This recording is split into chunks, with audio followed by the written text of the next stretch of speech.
Mom made me promise I'd come by today. It's my birthday. Wait, today is your birthday? Yeah. Happy birthday. It's Brett. I'm Isabel. Yeah, I know.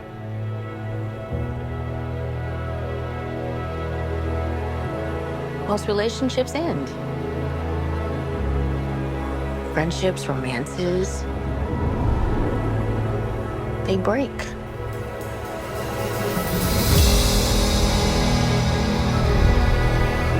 You okay?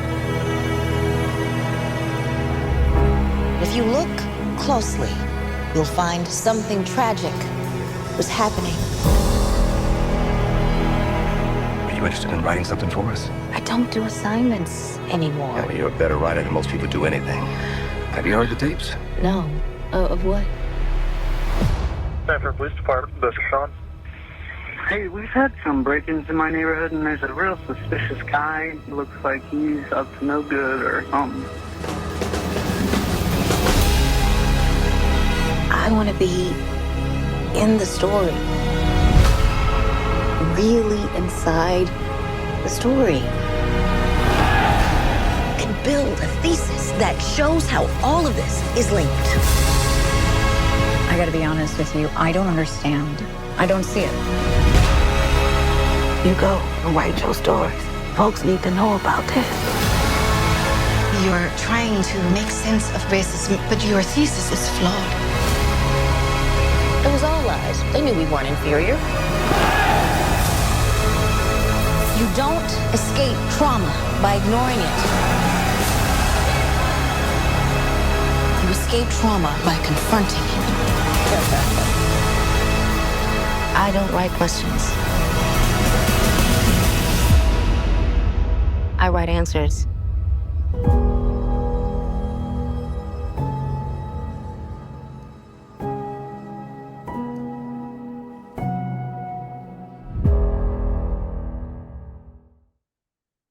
All right, this week on the latest episode of a very special Sundance Film Festival All Origin show, I got two heavyweights with me this week.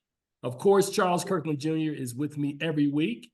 And this week, we're bringing T.T. Stern Enzi back to revisit our conversation from 4 months ago when we talked Origin. We'll have that and so much more over the next 60 minutes. Let's go. All right, and welcome to the latest episode, this special edition from the Sundance Film Festival. We are here on site in Park City. Charles Kirkland Jr., what's going on, sir? Hey, man, I'm feeling really good. It's chilly here, but not too bad. And of course, the man from Over the Rhine Film Festival, my brother, T.T. Stern Enzi. Welcome back, man. Hey, I'm glad to be here. More importantly, it's even better to be at my first Sundance. Amen. There you go. All right, guys. So today we felt the need to have a special show to talk about a film that is generating a lot of buzz now.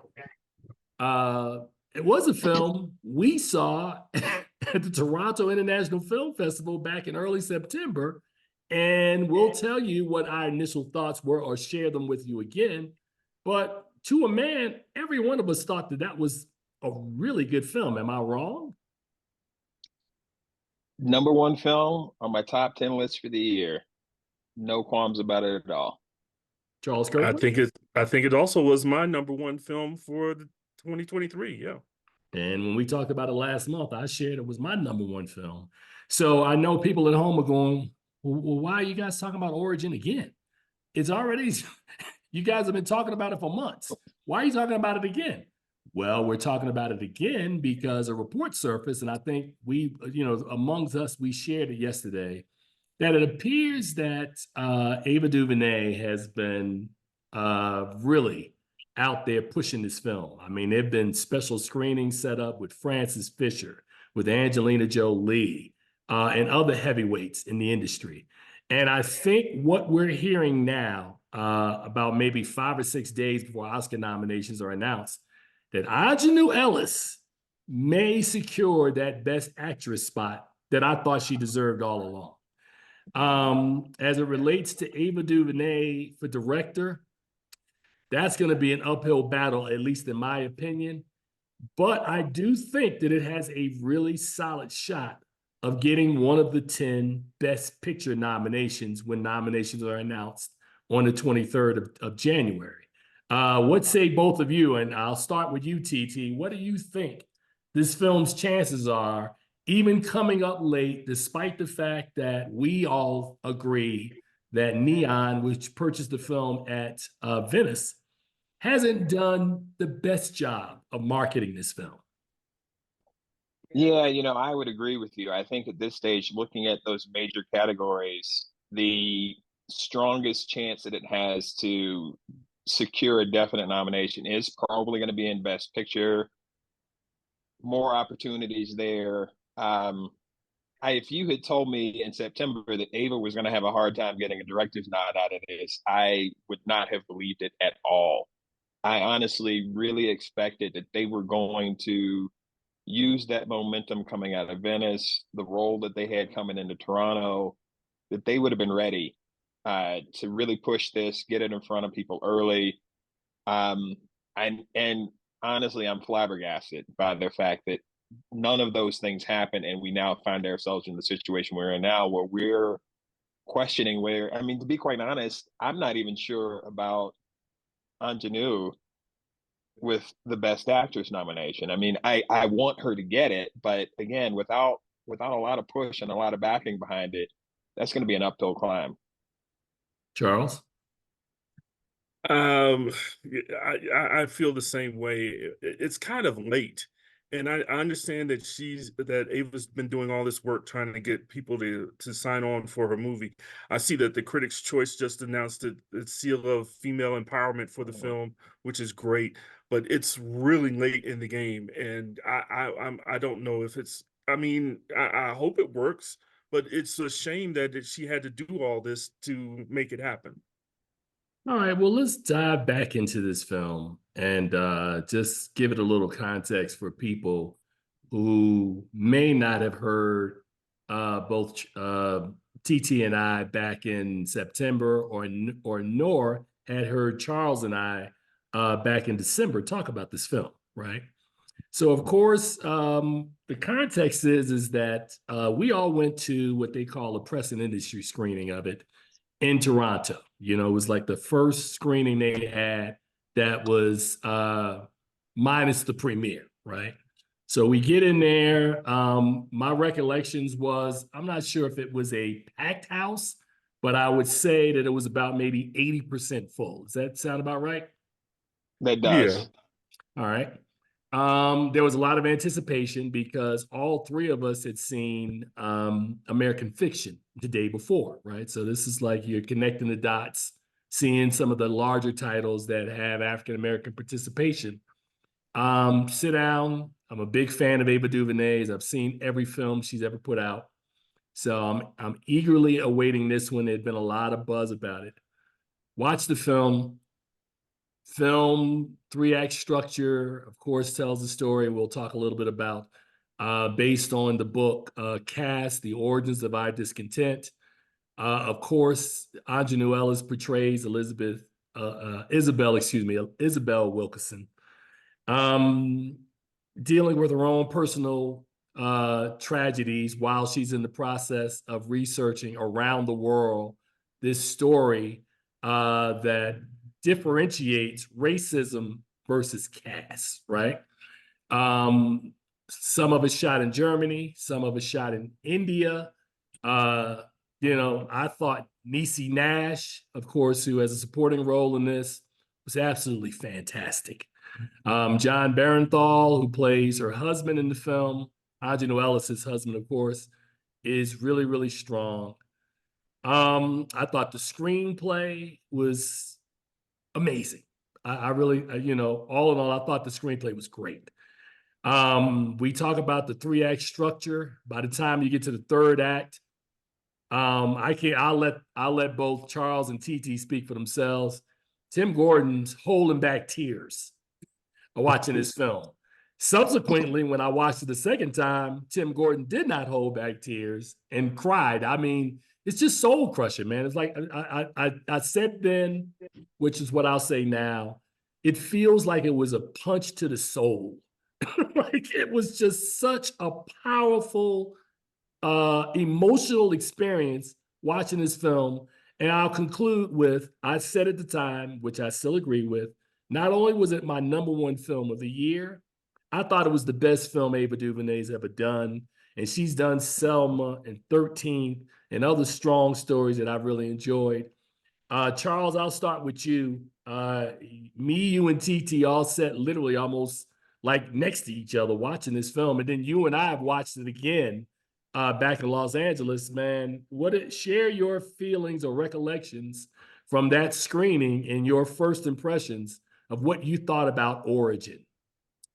Wow. I think you described it quite accurately. You're watching this film, and it works on two levels because it's the pain and heartache of the story that she's telling, but it's also the pain and heartache that she's experiencing at the time that she's investigating this story, this book that she's making, and it just. I just found myself at a loss for words as I'm watching this film and just being totally emotionally engaged in the story and what is being presented to me. And it's not just being told to me, but it's being displayed in a manner in which you have to be emotionally moved and as you're watching it. And like I said, it's just an amazing film. And it to me, it's amazing, and I'm going back to Neon Studios because I think they're the ones who really are the ones behind whatever it is that they're doing with this. I mean, they got Anatomy of a Fall, which it's also out this year, and it seems like that's been represented pretty well. I just don't understand what when they bought this film from Venice, what their thought process was about promoting this film. It seemed to me like maybe I don't want to get too far into it.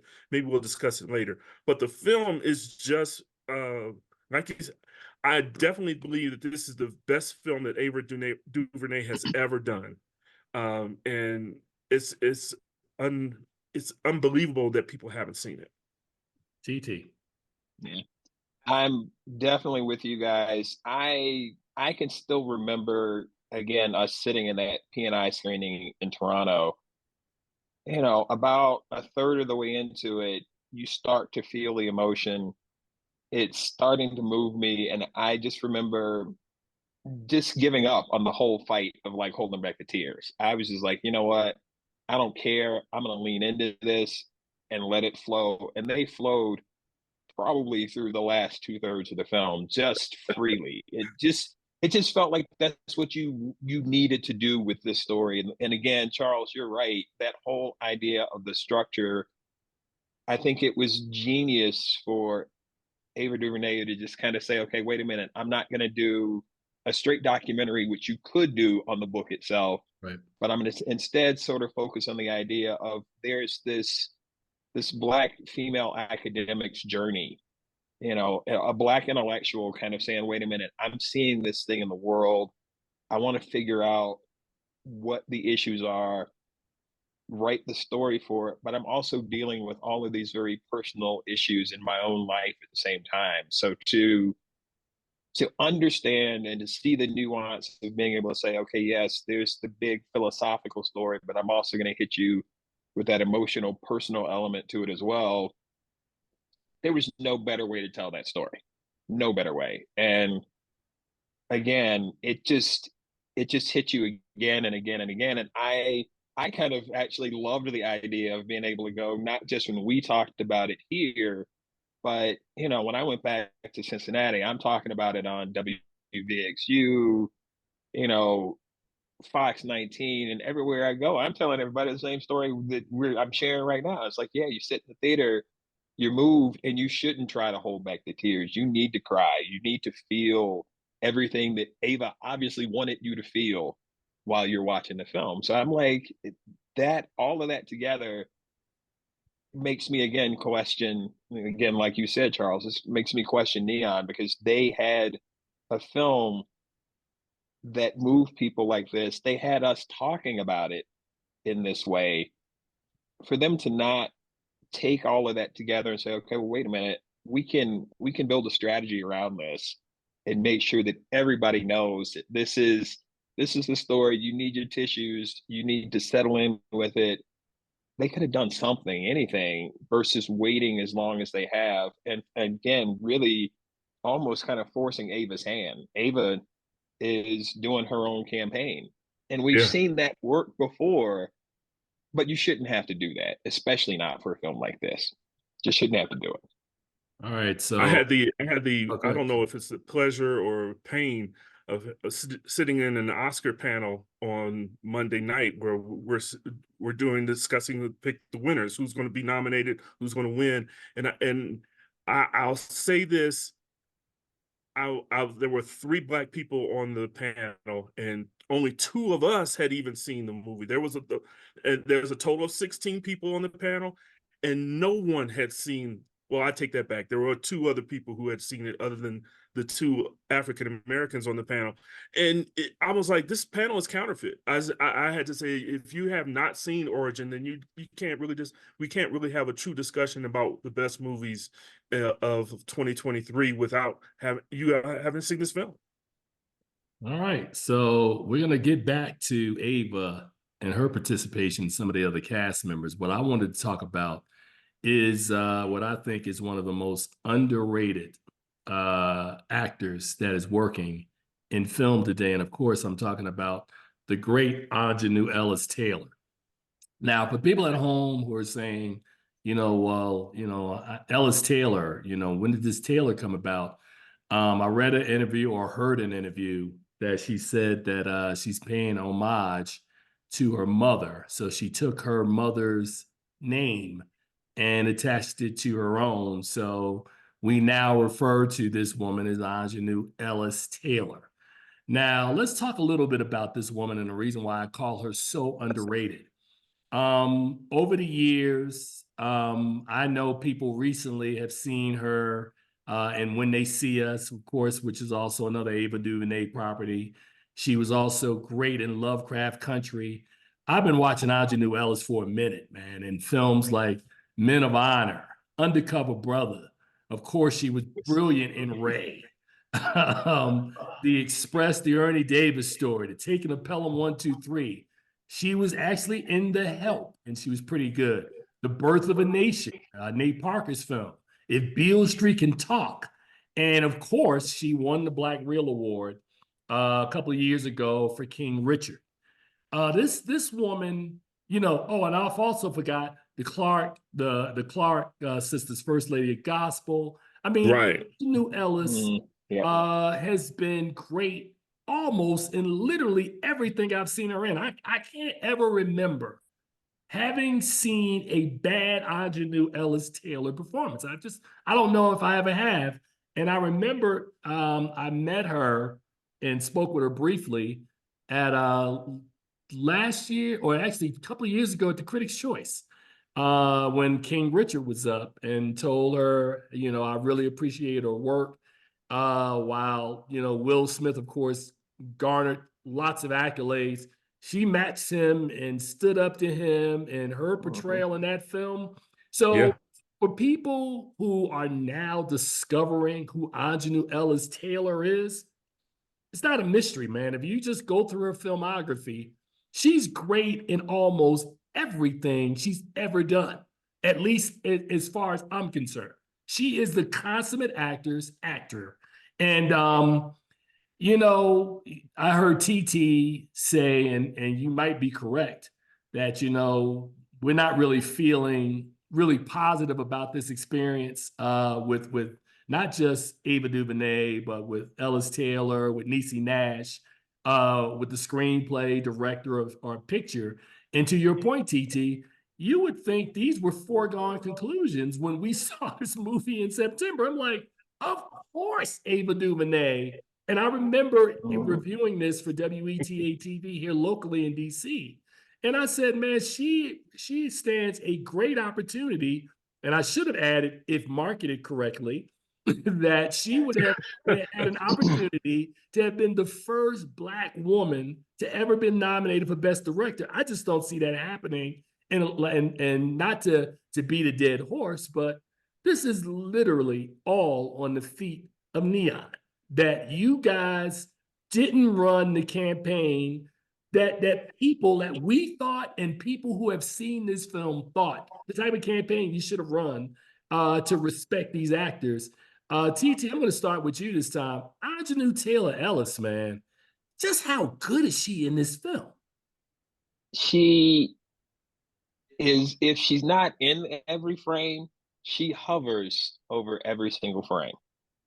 All of the action, I don't care with the flashbacks and things that are going on, you know, and feel her presence throughout the entire film. And again, you went through that entire list of films that she's done, which again, the more you think about it as you're running through that list, it's like, okay, yeah, she was great in that. Oh, I forgot she was in that. Oh, that's right, she was great in this. But never has she had an opportunity like this where she really just, again, she dominates the screen, but there's no effort to the domination. I mean, she's just there. And you feel the entire personal journey that, you know, Wilkerson is going through as she's trying to figure out telling the story. And it takes me back to something I just heard. I think it was on NPR last week, just kind of that focus on, again, really sort of this Black intellectual who's on this global kind of journey to discover this truth, this very universal truth that she has come up with. You know, in any other situation or opportunity, if we're watching globe-trotting men, you know, on these journeys, you know, yeah, you understand and appreciate the idea that they are the heroes, the focus of the story. We're used to seeing that. The fact that we aren't used to seeing this, but yet she makes it feel like this should be a very everyday, universal kind of a occurrence. Like the fact that she's taking the lead and she's going through all of this, you don't bat an eye. You want to go on the journey with her. You want to be by her side. You want to hear what she's thinking as she's putting it all together. And it takes a very, very special performer to guide you through that, almost hold your hand through it while you're going on the journey with him. And she did such an amazing job with it that, again, it is even sadder that because of the way the campaign has turned out, we are questioning whether she will get a nomination out of that. And that's, you know, the fact that we're questioning that also means that it, as you look forward for what may come for her down the road, how many other directors are going to give her that opportunity? We know Ava did, and we know why Ava did it. But who else is gonna do that? Who else is gonna step up to the plate and say, "Hey, I've got a really great story. I've got a really great character, and you need to be in this." That's not gonna happen, and that's the really tragic part of why this whole scenario not coming together is going to have a really lasting effect. So Charles, you heard TT talking about, and I heard that same interview on NPR. They described her as an intellectual Indiana Jones.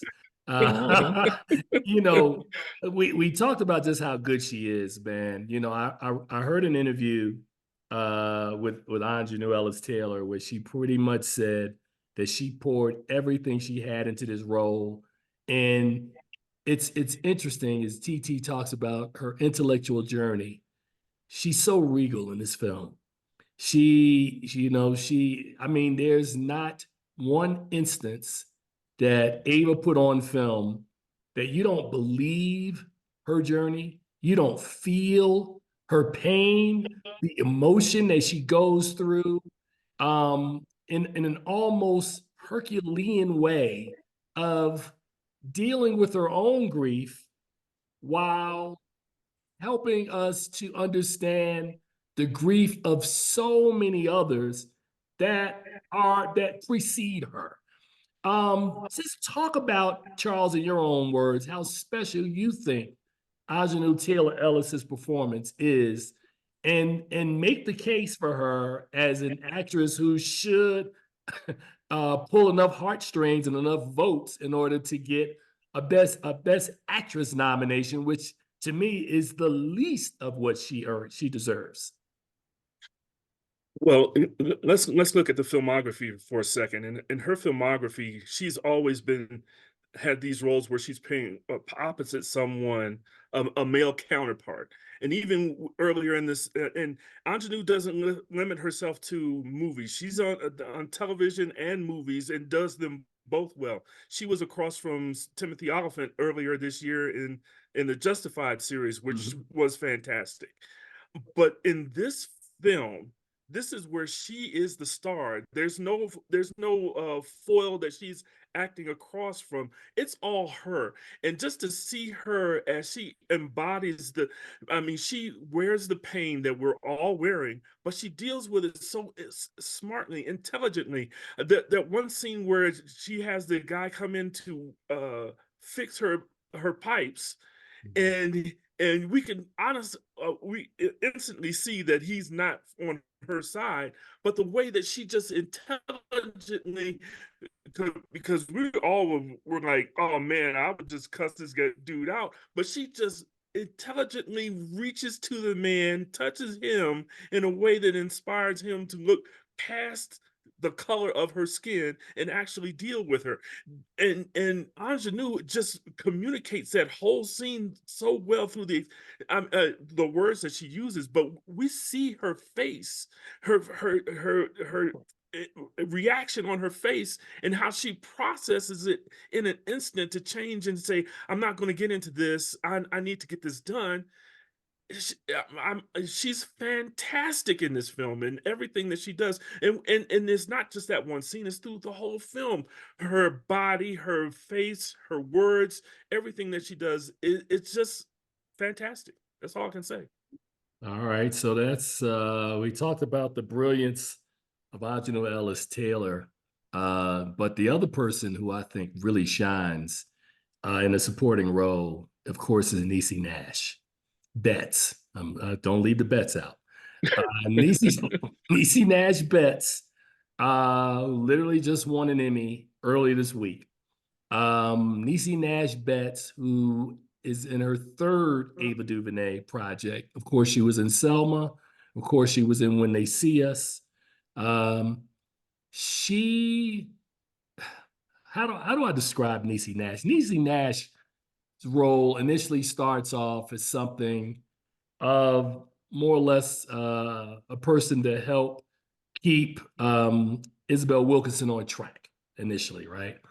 And then as the film develops or evolves, we see that they were cousins, I'm correct, right? Yeah. Yes. And that she is probably one of the few people that's a peer to Isabel Wilkerson, who not only keeps her accountable, but also is a person, the way Niecy Nash-Betts plays a character, that's a confidant, that she can confide in her and kind of share some of the load of what she's dealing with.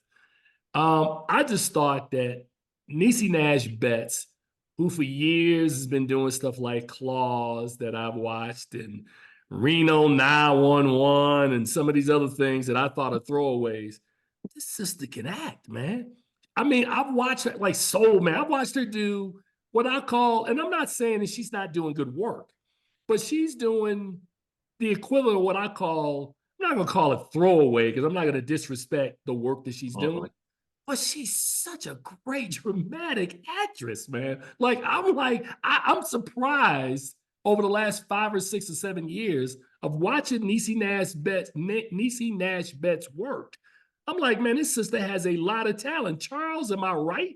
Or am I late to the party? Like, you heard me talk about Aunjanue. I'm on Aunjanue from day one. I've liked her stuff from the beginning. Niecy Nash-Betts is her performances and her body of work have started to grow on me. Talk about her involvement in this film, and I'll let TT talk about her candidacy, but just talk about her involvement in the film. I don't know what else to say. You pretty much put it out there, that she and you know, we talked about some of the other stuff that she's done in this film. She's digging into her dramatic abilities in a way that we maybe have touched on before. When I remember when she was in When They See Us, it really started opening my eyes to the fact that, again, yeah, she is an actor, and we've seen her do other things that it's a lot of comedy, it's a lot of silliness, but she has been given now the ability to show that she has as much gravitas in drama as she does in anything else. And that's what she brings to this role, and which is empowering, because we just see her. We've seen her in the past in these roles where it's just like, oh, okay, but when we see her in this, we're like, this is a whole new level for her, and that she's real, genuine, loving, honest, and kind, and also going through her own personal struggles at the same time, and which was, you know, very enlightening, because she's playing this role where she's got problems, but she can't let her problems derail what cousin's work. And so she gives her all in portraying this role, that she's got to be that support and help her cousin to get to where she needs to be, even though she, you know, has her own issues that she's dealing with. I thought it was a fantastic performance, and what she did in Dahmer that she got the Emmy for was great. But I think this is even more intense and serious and powerful. TT, make the case for Niecy Nash, man, for people. I mean, I know Oscar voting is closed, and this is the court of public opinion right now. People are going to go to the theater this weekend to see this film.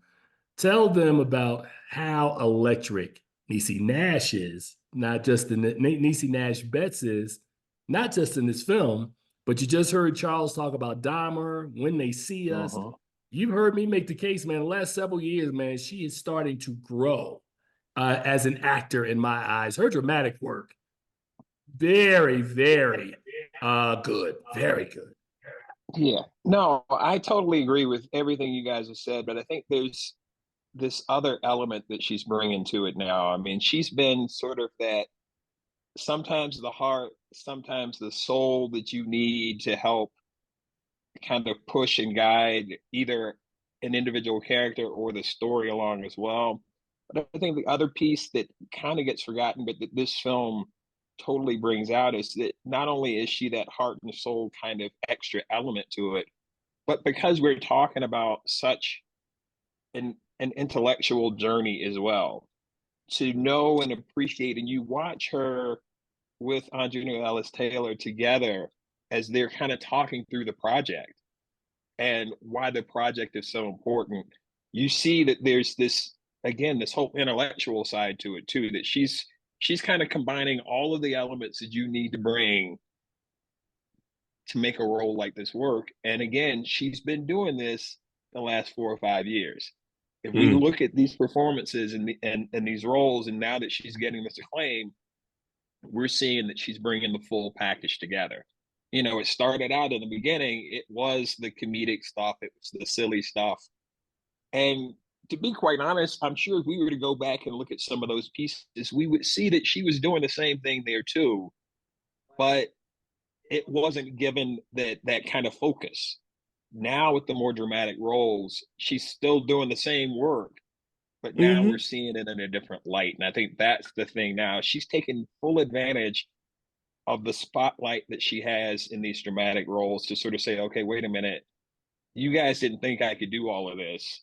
Let me really show you what I can do. And she's giving it all to us. And again, when we're talking about, you know, Oscar nomination potential here, if you had asked me in September, she definitely would have been on that supporting actress list, no doubt about it. Not even a question. And like you said, TT, she's taking full opportunity of a full advantage of the opportunities that she's been given. I mean, I believe she's always had this ability. She was just never given the outlet to do it in. And now that she's given this opportunity to be dramatic and to be fantastic in the way that she has been, she's taking full advantage of it, and good for her. I just wish that people could have seen it, More because I people could mean, have seen it earlier. yeah, she Mhm, should have yeah. been. Rightly should have been in the conversation for a nomination in this category. And I'll save the best for last, man. And this one is very personal for me. Of course, talking about Ava DuVernay. You've listened to the show. If you've heard the show, you know that relationship between that filmmaker and myself go back, I don't know, 26 years, 27 years. I met Ava along with a lot of my colleagues as a film publicist. And I remember when she told us all that she wanted to pursue a career as a filmmaker. And as I always like to say, in my mind, I didn't say this to her, but I was like, "Oh, that's cute. You're gonna make some movies. Oh, that's nice." And the other reason why I think it's personal for me is because it's also not a secret that I'm the creator of the Black Reel Awards. And from the first film she ever made, I think was a doc, to her directorial debut or feature directorial debut, and I Will Follow.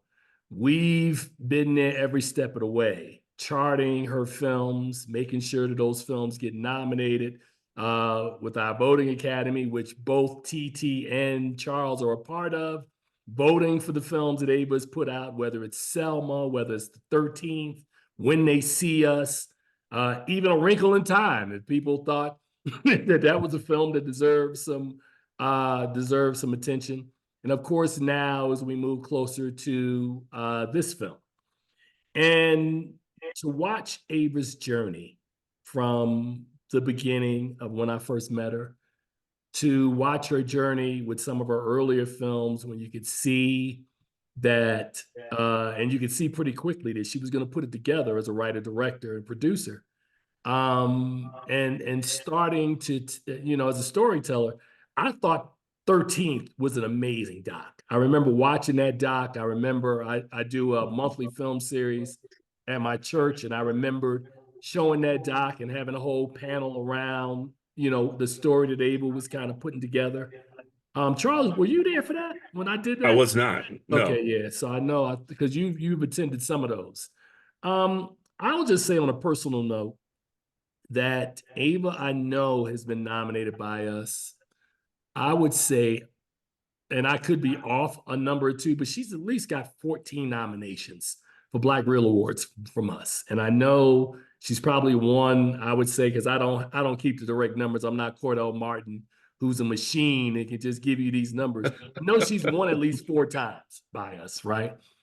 I am proud of that sister, because how many of us have ever been around people who have a dream and your people go, "Man, you can't do that," or like my initial impression, "Oh, that's cute."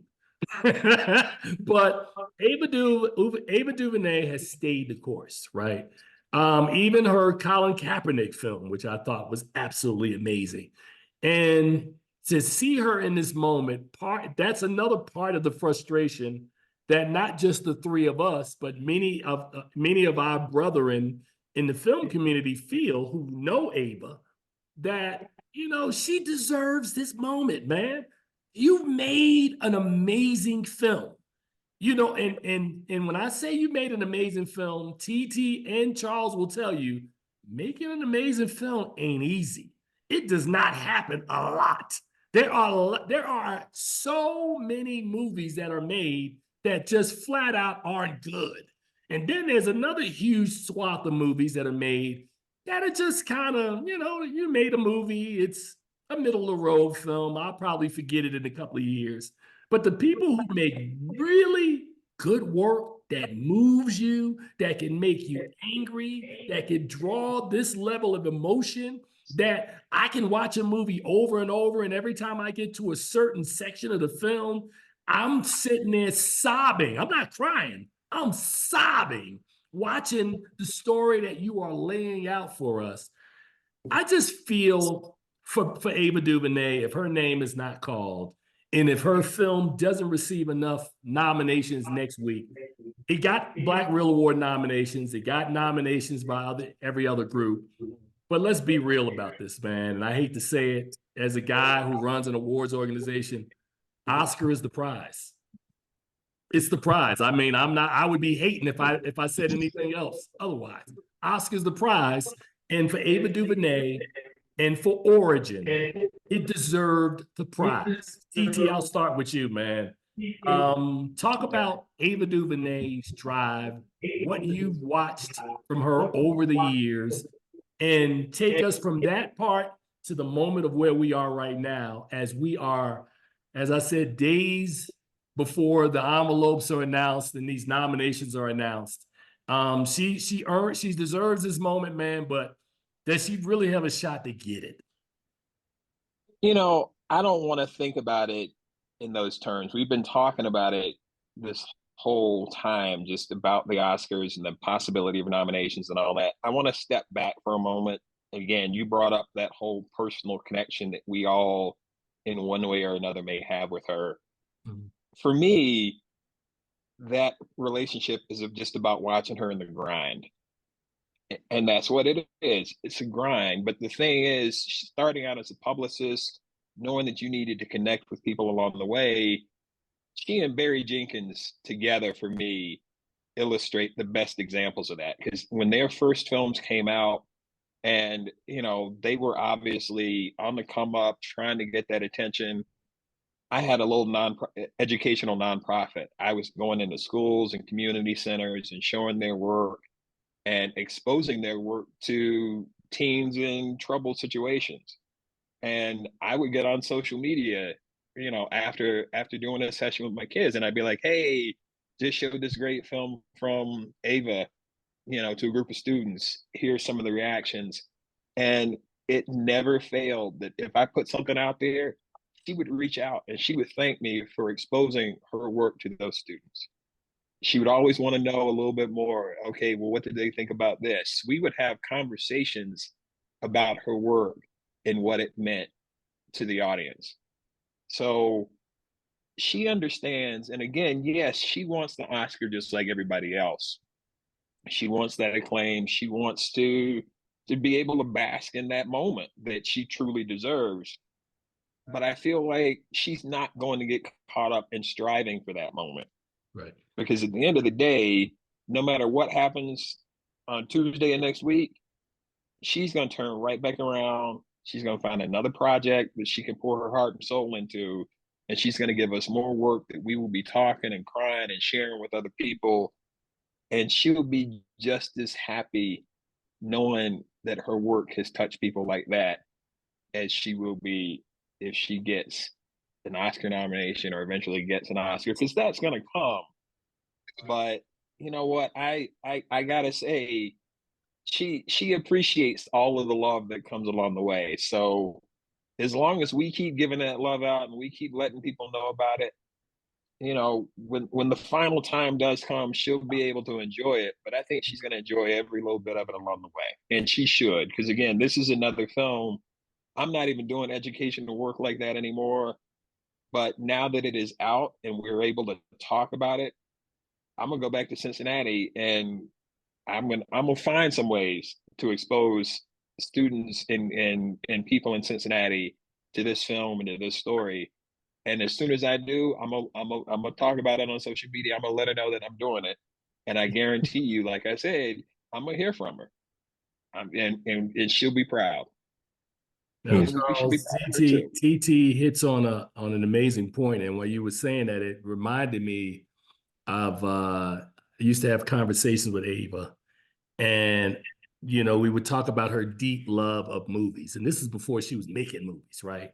She would host these gatherings, and I'm not sure if they were annual gatherings, but she would get a bunch of people together and she would organize these films. I mean, like these parties or these screenings where she would bring her friends. And I remember one time she posted a picture, and I still think I had the picture of her standing in the theater, you know, like how we walk into the theater, and you make that left and you either go down and you sit in the seat, while she was just standing there, kind of the silhouette from the back, legs crossed, enjoying that other people were enjoying film, not just her film, just film. And I think it resonates with me because the way she reacts and loves film is exactly how I love film. If anybody who knows me knows, Tim Gordon loves movies, man. I can watch him ad nauseum. I love I love watching other people enjoy films. And I think for me, that's another connection between me and to your point, TT, of the grind that Ava has, that love, that passion. If you don't love a thing, at some point when times get hard, you'll walk away from that thing if it's not something that's a part of your DNA. And much like how I see film, how friends and colleagues like Sean Edwards and Wilson Morales, these guys see film, Ava Duvernay it's cut from that cloth. So Charles, having said all that, TT presents or introduces something that's really accurate, that Tuesday's not going to make or break Ava. For me, it makes me, because I want to see her have the moment. And I think she's made the movie that has earned the moment. And despite these forces that didn't do what they were supposed to do, I'm still hoping that there are enough people who have seen the film, connect with the film like we have or others, and feel like, you know what? We need to we need these performances need to be acknowledged. And so, Charles, what are you thinking about her chances and your personal connection to Ava? Well, first and foremost, I want to say I have no personal connection. I've never met Ava. I've discussed things on the internet with her at one point in time, but I don't have the connection that maybe the two of you have had with her. And I want to express that because don't want people to think that because we know her or that we're giving her any favoritism. Her work is good. Whether it was that you know her or she deserves all the accolades that have been given to her here and wherever else, because she does great work. And so I need that to be said first. And now the second thing is, you mentioned the Black Reel Awards nominating her. Yeah, that's great. But I still think if more people had actually seen this film, she wouldn't have just been nominated in the categories that she was nominated in. She should have even and I'm coming down on my own critics association. We did not get to see this film in en masse like it should have been, so that and there you have it. So when you talk about the Oscars and things of that nature, I know she'll revel in the accolades that she'll receive, but it's more important to her that people recognize her as a great filmmaker, whether that's here now or forever. And she's not going to stop. She will continue to. I know she's got the next project is on the burner. She's working on. So the grind is real. The grind never stops because again, she loves what she's doing. She loves films, and she's really good at it. She's exceptional at it. So whether she gets the nomination on Tuesday or not, I'm sure she's going to continue on. All right. Well, I tell you what, man. We got about 10 minutes left in the show. We also, out of our deep respect for this film and our love for this film, I'll just tell you that I've been doing this podcast for 14 years, and I don't ever remember doing a single episode for one film. It's never for happened. one film. Never happened. It's never happened. But again, using Charles's phrase, it's not favoritism. It's absolutely not favoritism. I love Origin, man. I mean, it did something to me. And I always tell people, man, the way I review movies is I review by my gut, right? My gut has never steered me wrong. I don't ever remember one time I've seen a movie and it felt good here. And then 2 months later, I was like, no, my gut is solid. Like my gut is 100%. And when I see a great movie, I know a great movie. And Origin is that. It doesn't, whether it connects across the board. I just know that every screening they've had for it, and I've sent people to see it, and people, a friend of mine saw it at a screening on Dr. King's birthday and said, and I quote, "Man, that's the best movie I've ever seen." Now I was like, I don't know about the best movie you ever seen, but I think I take that to mean that you liked it a lot.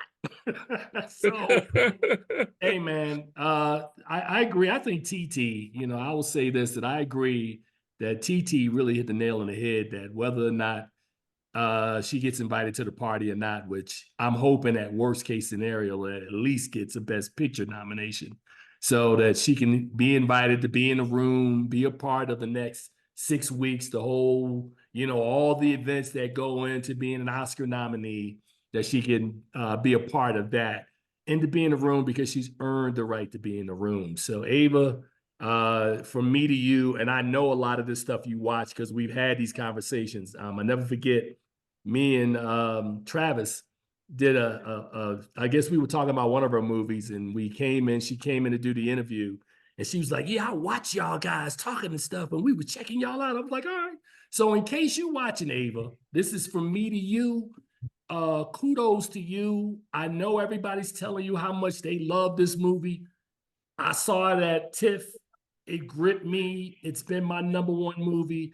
I have been standing for you since September, and so has TT and Charles. So good luck. However it falls for you, whether they nominate you, they don't nominate you. As my friend TT said, you're going to go and find another project, and we'll be having another conversation in a year or so. Damn, Ava got another one. So, I'm going to wrap it here. You brothers stay on the line, man. I'm going to wrap it here on behalf of everybody, of TT Stern Enzi and Charles Kirkland. The first and maybe only time we've ever done an entire podcast on a single film. It's pretty impressive. So, any last words for either of you guys before we out? We got far more to watch. Let's keep going. Charles? You hit the nail on the head. The next Ava project will be like, dang, this was even better than the last one. That's what I expect. So we'll keep repping. We knew Origin was good, but this one's better than Origin. Hey, y'all guys, take care. We'll see you on the other side. And enjoy your weekend.